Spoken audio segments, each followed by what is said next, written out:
Stepono Dariaus ir Stasio Girėno aerodromas, dar kitaip vadinamas Aleksoto aerodromu, yra nacionalinės reikšmės valstybės saugomas urbanistinis, inžinierinis, istorinis Lietuvos paminklas.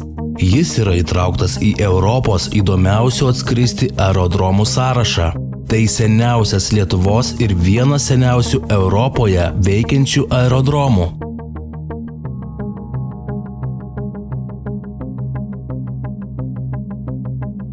Su juo susiję daug mūsų šaliai svarbių istorinių įvykių.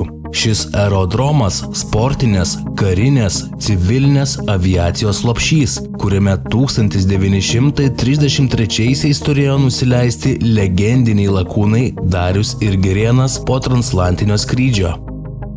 Čia Antanas Gustaitis sukonstravo ir testavo savo gamybos lėktuvus Anbo. Tarpukario laikotarpiu svarbus asmenys iš Aleksoto kildavo į Europos sostinės. Dariaus ir Girėno aerodromas yra miestiečių ir visos Lietuvos žmonių turtas ir jisai bus saugomas, puoselėjamas.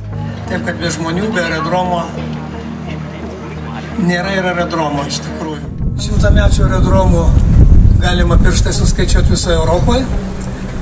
2-3, o vieną mes turim jį. 2015 vasarą, minint 100 metų Dariaus ir Girėno aerodromo jubiliejų, surengta įspūdinga aviacijos šventė. Žinote, aerodromas yra šventa vieta, nes iš čia kylama į dangų. Šitas aerodromas yra ypatingai šventa vieta, nes jau 100 metų iš čia kylama į dangų.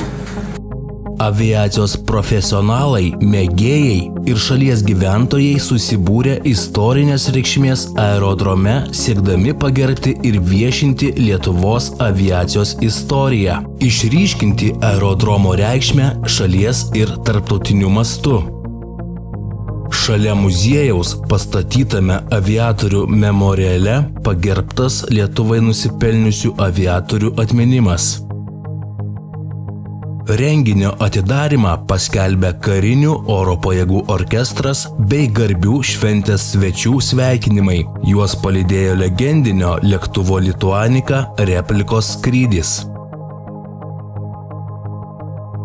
Renginio metu šventės dalyvių kvapą gniaužė oro akrobatų pasirodymai, parašiutininkų šuoliai, akį traukė įspūdingi orlaiviai, o gerą nuotaiką palaikė muzikinė programa. Renginio dalyviai ir svečiai turėjo unikalią progą išvysti akrobatinio skraidimo meistro pasirodymą. Oro akrobatas, oro lenktynių krikštatėvių vadinamas aviatorius iš Vengrijos, Peter Bešaniai, savo programą sužavėjo daugelį šventės žiūrovų. Didelio dėmesio susilaukia ir Lietuvos aviacijos muziejus, kuriame lankytojai gali išvysti beveik 20 000 eksponatų kolekciją, kurios vienas svarbiausių legendinės Lituanikos replika. Aerodromo jubiliejaus minėjime po atvirų dangumi veikia aviacijos istorijos paroda. Buvo eksponuojami per 100 orlaivių. Aviacijos profesionalai visuomeniai pristatė savo projektus, kvietė į modeliavimo dirbtuves. Šventėje taip pat veikia tarpukario laikų kavinukė. Buvo galima sutikti šventės dalyvius, vilkinčius atkurtomis tarpukario lakūnų uniformomis. Aerodromo jubiliejinio minėjimo dalyviai turėjo galimybę ne tik žvelgti į aviatorių triukus padangėje, bet ir patys pakilti į dangų.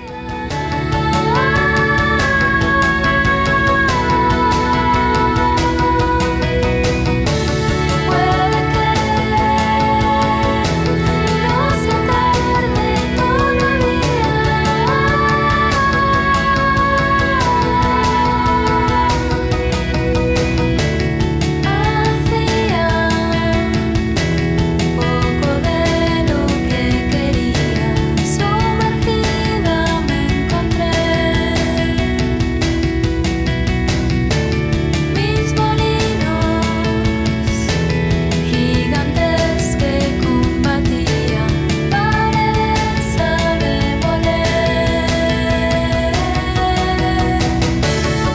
tikrųjų ta šimtmečio šventė ir tautai patiko, susirinko per 20 000 žmonių.